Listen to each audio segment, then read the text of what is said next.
Welcome to the D.E.A.D podcast, where I discuss all things spooky and weird. I'm Desi, and today I'll be talking about Slenderman. Let's get started.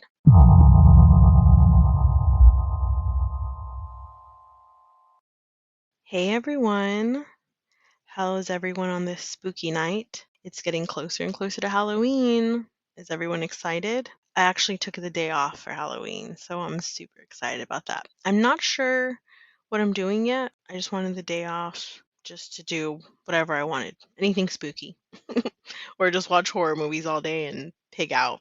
What is everyone else doing? Is anyone dressing up, going to parties? What are you going to be? Let me know. I would love to know. I would love to see y'all's costumes. And normally, I would go over to my mom's house because I live out in the country. So I don't have trick or treaters or anything, but most of the time I would go to my mom's house and sit outside with her to give out candy because I loved seeing all the little kids' costumes, especially my mom hates it, but I especially love seeing all the little kids' costumes that are scary. It's so funny. It's so cute. So we'll see if I do that this year. Tonight, I am drinking. It's a little bit of mix up for me because I don't really drink like liquor.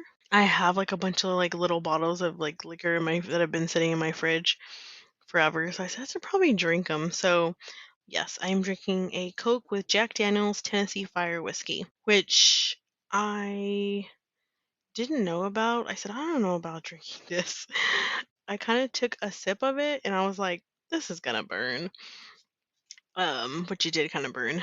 But then I poured it into my Coke, and then I took a sip, and I was like, "Wait, that's actually good." So that's what I'm drinking tonight. Super good in my spooky skull glass again. I'm wearing a new shirt tonight, and it is Chucky holding a knife, and it says, "Chucky, wanna play?" Chucky is not my favorite. I like that he's spooky, but I don't know. His movies are kind of comical more than scary. I do hate dolls, though. Dolls are creepy in general, but Chucky, not scared of him in particular. But I am wearing his shirt, and it looks cool. So we're going to start talking about the origin of the Slender Man and how he came to be. So the Slender Man has been an urban legend since it was born in June 2009. It was created as a creepypasta internet meme by artist Eric Knudsen, going under the alias Victor Surge on an online forum called Something Awful. He is depicted as a thin, unnaturally tall humanoid with a featureless white head and face, wearing a black suit. In 2009, the web forum Something Awful held a contest challenging users to edit everyday photographs to appear paranormal.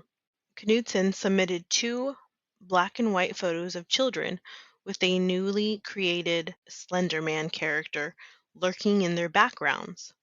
Although previous entries had consisted solely of photographs, Surge supplemented his submission with snatches of text, supposedly from witnesses, describing the abductions of the groups of children and giving the character the name the Slender Man. The quote under the first photograph read, "We didn't want to go. We didn't want to kill them. But its persistent silence and outstretched arms horrified and comforted us at the same time. 1983, photographer unknown, presumed dead." The quote under the second paragraph read, "One of two recovered photographs from the Sterling City Library blaze, notable for being taken the day which 14 children vanished and for what is referred to as the Slender Man. Deformities cited as film defects by officials. Fire at library occurred 1 week later. Actual photograph confiscated as evidence. 1986. Photographer Mary Thomas, missing since June 13th, 1986. These words changed the photos into a work of fiction. Additional posters added to the character, adding their own visual or textual contributions. Knudsen later told the website Know Your Meme that his intent for the character was something whose motivations can barely be comprehended and which caused unease and terror in a general population. Knudsen depicted the character as an abnormally tall, thin man with a featureless face. Knudsen said he was inspired primarily by Zach Parsons, that insidious beast, Stephen King's The Mist, reports of shadow people, Mothman, the Mad Gasser of Mattoon, among other fictions. Other inspirations for the character were The Tall Man from the 1979 film Phantasm, H.P. Lovecraft, the surrealist work of William S. Burroughs, and the survival horror video games Silent Hill and Resident Evil. Other pre-existing fictional or legendary creatures which are similar to the Slender Man include the Gentleman, black-suited, pale, bald demons from the Buffy the Vampire Slayer episode Hush, Men in Black, many accounts of which grant them an uncanny appearance with an unnatural walk, and The Question, a DC comic superhero with a blank face whose secret identity is Victor Sage, a name similar to Knudsen's alias Victor Surge. Stories of the Slender Man commonly feature his stalking, abducting, or traumatizing people, particularly children. The Slender Man has become a pop culture icon, although he is not confined to a single narrative but appears in different works of fiction, typically created online. Fiction relating to Slender Man encompasses many media, including literature, art, and video series, such as Marble Hornets from 2009 to 2014. The character has appeared in the video game Slender, The 8 Pages in 2012, and its successor, Slender: The Arrival, in 2013, as well as inspiring the Enderman in Minecraft.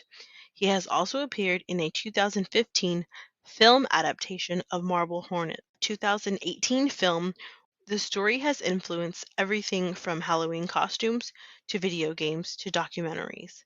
Beginning in 2014, a moral panic occurred over the Slender Man after readers of his fiction were connected to several violent attacks, particularly a near-fatal stabbing of a 12-year-old girl in Waukesha, Wisconsin. The stabbing inspired the documentary Beware the Slender Man, which was released in 2016. In her book Folklore, Horror Stories, and the Slender Man, The Development of an Internet Mythology, Professor Shira Chess of the University of Georgia connected the Slender Man to ancient folklore about fairies. Like fairies, the Slender Man is otherworldly, with motives that are often difficult to grasp. Like fairies, his appearance is vague and often shifts to reflect what the viewer wants and fears to see. And like fairies, the Slender Man lives in the woods and wild places and kidnaps children. The Slender Man soon went viral, spawning numerous works of fan art, cosplay, and online fiction known as creepypasta, horror stories told in short snatches of easily copyable text that spread from site to site. Divorced from its original creator, the Slender Man became the subject of a myriad of stories by multiple authors. One of the earliest editions was added by a forum user named Thorup, who created a folklore story set in the 16th century Germany involving a character called Der Grobman, an early reference to the Slender Man. In 2012, Slender Man was adapted into a video game called Slender: The 8 Pages. Within its first month of release, the game was downloaded over 2 million times. Several popular variants of the game followed, including Slender Man Shadow and Slender Man for iOS, which became the second most popular app downloaded. The sequel to Slender: The 8 Pages, Slender: The Arrival, was released in 2013. Several independent films about the Slender Man have been released and are in development, including Entity and The Slender Man. In 2013, it was announced that Marble Hornets would become a feature film. Because the Slender Man's fictional mythology has evolved without an official canon for reference, his appearance, motives, habits, and abilities are not fixed, but change depending on the storyteller. He is commonly described as very tall and thin with unnaturally long tentacle-like arms or mere tentacles, which he can extend to intimidate or capture prey, and has tentacle-like appendages protruding from his back. In most stories, his face is white and featureless, but occasionally his face appears differently to anyone who sees it. He appears to be wearing a dark suit and tie. The Slender Man is often associated with the forest and/or abandoned locations and has the ability to teleport. Proximity to the Slender Man is often said to trigger a slender sickness, which is a rapid onset of memory loss, insomnia, paranoia, nightmares, and delusions, accompanied by nosebleeds and coughing fits. He is described as wearing a black suit, strikingly similar to the notorious Men in Black, and as the name suggests, appears very thin and able to stretch his limbs and torso to inhumane lengths in order to induce fear and ensnare his prey. Once his arms are outstretched, his victims are put into something of a hypnotized state, where they are utterly helpless to stop themselves from walking into them. He is also able to create tendrils from his fingers and back that he uses to walk on in a similar fashion to Dr. Octopus. The superhuman stretching ability could also be seen as a similarity between himself and Mr. Fantastic. Whether he absorbs, kills, or merely takes his victims to an undisclosed location or dimension is also unknown, as there are never any bodies or evidence left behind in his wake to deduce a definite conclusion. His face is pale and slightly ghostly, and almost appears to have been wrapped in a type of gauze or cloth.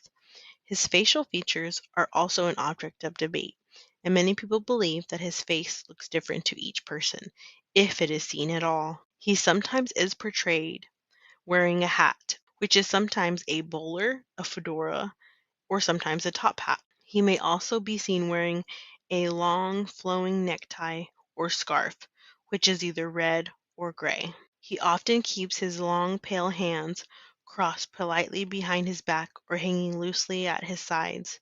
His suit is black. He has long coat tails which he lets flow proudly. He wears long dress shoes, which are always shined a perfect gleaming black.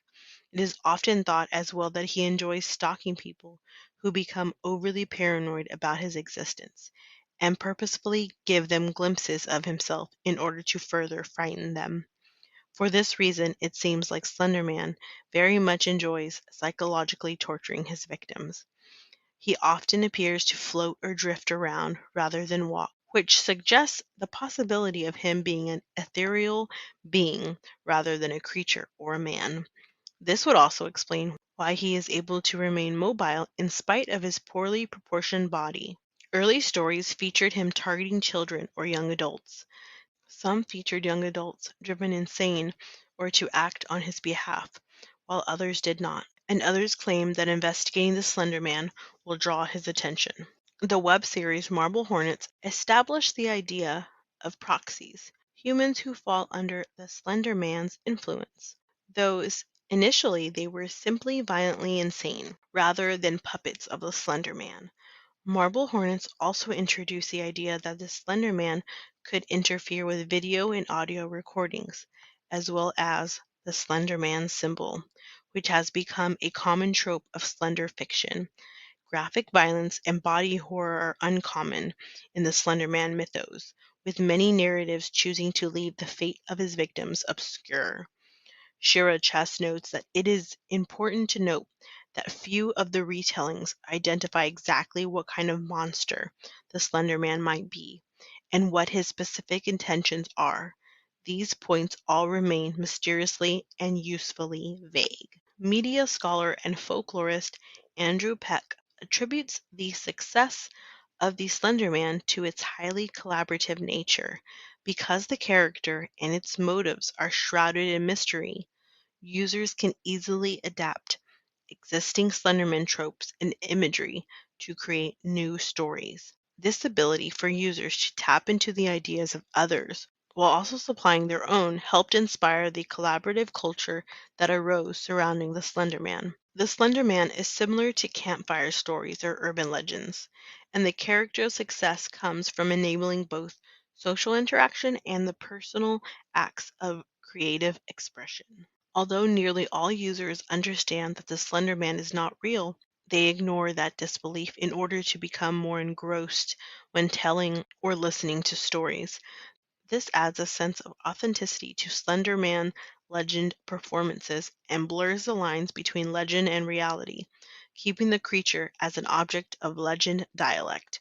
This ambiguity has led to some confusion over the character's origin and purpose. Only 5 months after his creation, George Norrie's Coast to Coast AM, a radio call-in show devoted to the paranormal and conspiracy theories, began receiving callers asking about the Slender Man. 2 years later, an article in the Minneapolis Star-Tribune described his origins as difficult to pinpoint. Eric Knudsen has commented that many people, despite understanding that the Slender Man was created on something awful forums, still entertain the possibility that he might be real. Ty Van Horn, a writer for The Elm, has suggested that the Slender Man represents modern fear of the unknown. In an age flooded with information, people have become so unaccustomed to ignorance that they now fear what they cannot understand. Troy Wagner, the creator of Marble Hornets, attributes the terror of the Slender Man to its flexibility. The late 2010s also saw an increase in benevolent portrayals of Slender Man, with many depictions of him from this period portraying him as an anti-hero who protects victimized children from bullies, although often by violent means. In some portrayals of Slender Man from the late 2010s, he has a daughter named Skinny Sally, who is portrayed as a young girl covered in cuts and bruises. Slender Man sometimes is portrayed carrying Skinny Sally on his shoulders protectively. Lynn McNeil, assistant professor of folklore at Utah State University, observes that the increase in benevolent portrayals of Slender Man seems to have begun shortly after the stabbing in Waukesha, and states that this trend towards a benevolent Slender Man may be a reaction by fans of the character to the violence of the stabbing. Despite the decline in popular interest in Slender Man, commercial adaptations of the character continued. In 2015, the film adaptation of Marble Hornets titled Always Watching, a Marble Hornets story, was released on VOD, where the character was portrayed by Doug Jones. In 2016, Sony Pictures subsidiary Screen Gems partnered with Mythology Entertainment to bring a Slender Man film into theaters. Several scholars have argued that despite being a fictional work with an identifiable origin point, the Slender Man represents a form of digital folklore. Shira Chess argues that the Slender Man exemplifies the similarities between traditional folklore and the open source ethos of the internet, and that, unlike those of traditional monsters such as vampires and werewolves, the fact that the Slender Man's mythos can be tracked and signposted offers a powerful insight into how myth and folklore form. Chess identifies three aspects of the Slender Man mythos that tie it to folklore. Collectively, meaning that it is created by a collective rather than a single individual. Variability, meaning that the story changes depending on the teller.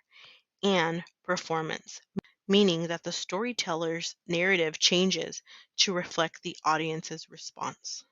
So these are some, even though it was created by Eric Knudsen, I did find this article that discussed historical references that may be alluding or something similar to Slender Man, so I thought this was interesting and kind of cool. I'll also post the pictures. So the first historical reference was Brazilian cave paintings.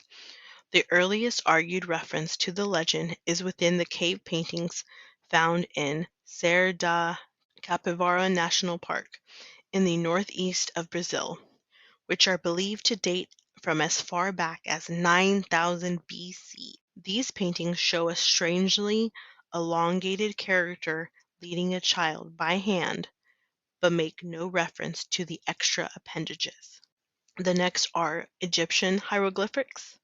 The next known possible reference to the Slenderman come from around 3100 BC in Lower Egypt, with references to the thief of gods or the thief of Kuk becoming commonplace during the reign of Pharaoh Wasner. Hieroglyphic carvings representing the thief were found in the pharaoh's tomb, who was rumored to have had some kind of encounter with the entity. The carvings resemble a strange figure with multiple upper limbs, one that has never been found in any other hieroglyphic language. The next are German woodcuts. Renowned German woodcutter Hans Freckenberg created at least 2 woodcuts featuring a character he describes as Der Ritter, the Knight, during the mid-16th century that were discovered in Holzburg Castle in 1883. While Freckenberg was well known for his realistic depiction of human anatomy, something that was unusual among woodcuts of the time, these pictures featured a skeletal, multi-limbed character. Historians are unsure of the exact symbolic nature of the character, with some claiming that it is a personification of the religious wars that raged in Europe at the time, while others say it represents the mysterious plagues that have been believed to be the reason for the mysterious abandoning of the Hasselberg Castle and the nearby village in 1543. However, many insist that Freckenberg was attempting to represent Der Grobman, the tall man. According to legend, he was a fairy who lived in the Black Forest. Bad children who crept into the woods at night would be relentlessly chased by Der Grobman, who wouldn't leave them be until he either caught them or they were forced to tell their parents of their wrongdoing. Even then, there is a chilling account from an old journal dating from about 1702. My child, my Lars, he is gone, taken from his bed. The only thing that we found was a scrap of black clothing. It feels like cotton, but it is softer, thicker. Lars came into my bedroom yesterday screaming at the top of his lungs that the angel is outside. I asked him what he was talking about, and he told me some nonsense fairy story about Der Grobman. He said he went into the groves by our village and found one of my cows dead, hanging from a tree. I thought nothing of it at first, but now he is gone. We must find Lars, and my family must leave before we are killed. I am sorry, my son. I should have listened. May God forgive me. The next is from Roman mythology. There is also a Romanian fairy tale which tells the legend of the tall man. Featuring this description may have taken to refer to the Slender Man. The tall man stood in a clearing, dressed as a nobleman, all in black. Shadows lay over him, dark as a cloudy midnight.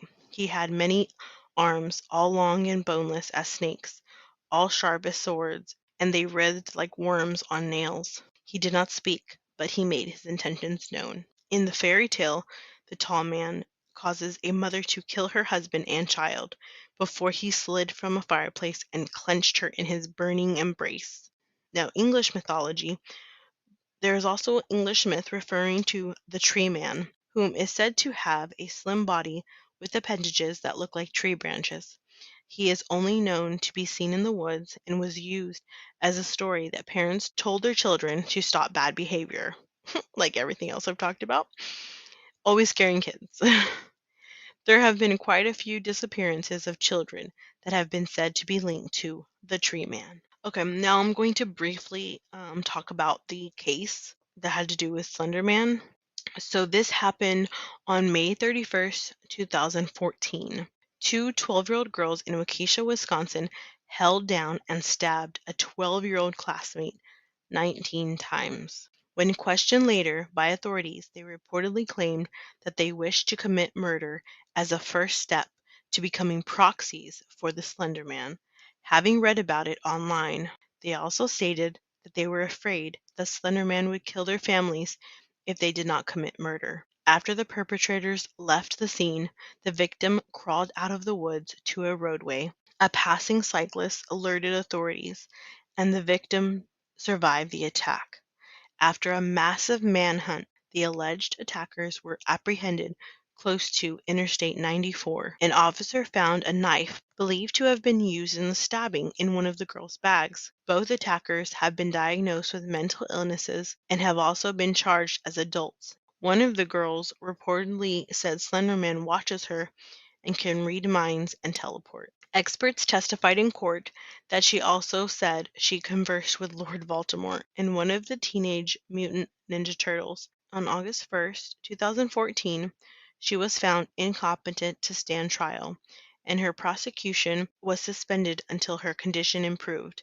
On November 12, 2014, a doctor judged that her condition had improved enough for her to stand trial. On December 19, 2014, the judge ruled that both girls were competent to stand trial. In August 2015, the presiding judge ruled that the girls would be tried as adults. They were tried separately. On August 21st, 2017, one of the girls, now 15, pleaded guilty to being a party to attempted second-degree homicide, but claimed she was not responsible for her actions on grounds of insanity. Although prosecutors alleged that she knew what she was doing was wrong, the jury determined that she was mentally ill during the attack. On December 21st, Waukesha County Circuit Judge Michael Boren sentenced Wire, then 16 years old, to be hospitalized for 25 years from the date of the crime, which would keep her institutionalized until 37. In a statement to the media on June 4, 2014, Eric Knudsen said, "I am deeply saddened by the tragedy in Wisconsin, and my heart goes out to the families of those affected by this terrible act." He stated he would not be giving interviews on the matter. In January 2017, HBO broadcasted the documentary Beware the Slender Man, which is based on the case. According to Beware the Slender Man, the two girls had planned the attack for months. In August 2014, Geyser was ruled incompetent to stand trial after being diagnosed with child-onset schizophrenia. Then, in December 2014, the pair were ruled competent to stand trial. The two suspects pleaded not guilty by reason of mental disease or defect. After 2 years of legal battles, the Wisconsin Appeals Court ruled that Geyser and Wire would be tried as adults, based on part on signs that the crime was premeditated. Prosecutors said Geyser and Ware apparently believed that if they sacrificed someone to the Slender Man, that the character would spare the girls' families' lives and invite the pair to live in his slender mansion. Beware the Slender Man showed portions of the police interrogation of both Wire and Geyser. In describing the incident, Geyser said that stabbing her friend didn't feel like anything. It was like air. The stabbing in Waukesha spawned a nationwide moral panic over Slenderman across the United States. Parents across the nation became worried that the potential dangers that stories about Slenderman might pose to their children's safety. Russell Jack, the police chief of Waukesha, warned that the Slenderman stabbing would be a wake-up call for all parents, that the internet is full of dark and wicked things, a warning which numerous media outlets publicized. In June 2014, a Hamilton County, Ohio mom was allegedly attacked in the kitchen by her 13-year-old daughter and had written macabre fiction, some involving the Slender Man, who the mother said motivated the attack. The mom, who declined to identify herself, told Cincinnati news station WLWT, "We found things that she had written, and she made references to Slender Man." The alleged attacker reportedly said she attacked her mom to please Slender Man, per a criminal complaint obtained by CBS News CrimeSider. On September 4th, 2014, a 14-year-old girl in Port Richey, Florida, allegedly set her family's house on fire while her mother and 9-year-old brother were inside. Police reported that the teenager had been reading online stories about Slenderman. Eddie Daniels of the Pasco County Sheriff's Office said the girl had visited the website that contains a lot of the Slenderman information and stories. It would be safe to say there is a connection to that. Meanwhile, the popularity of Slenderman continues to grow. As of March 2017, the YouTube page for Marble Hornets, a Slenderman-inspired drama series, had more than 448,000 subscribers and 92 episodes. Yeah, so I don't remember hearing about the Slender Man. I think I was a little old during that time, I was probably like 24 during that time. But I think I was talking about it with my baby brother, who's about 10 years younger than me. So he would have been around this age, 12, 13, 14, around this age. And he says he remembers hearing of Slender Man, that it was like an online thing, but he does remember that. So it was more his time. But I do remember hearing about the case with the little girls and watching that. So, and it was just so sad. And then when the whole Slender Man thing came up, so that was the first time I had heard about it, was through the case. I don't know, the photographs are so creepy if y'all have ever seen them. But have y'all ever heard of Slenderman, or did you know about him back then? Had you heard about the case? Let me know in the comments. Send me a message on Instagram. Yeah, this episode was crazy. I've been wanting to do Slenderman just because I wanted to talk about the case too. It was cool to see like how it started, because I didn't know how it started and how it came to be and how it originated. So that was interesting to read about. But then also like the case time.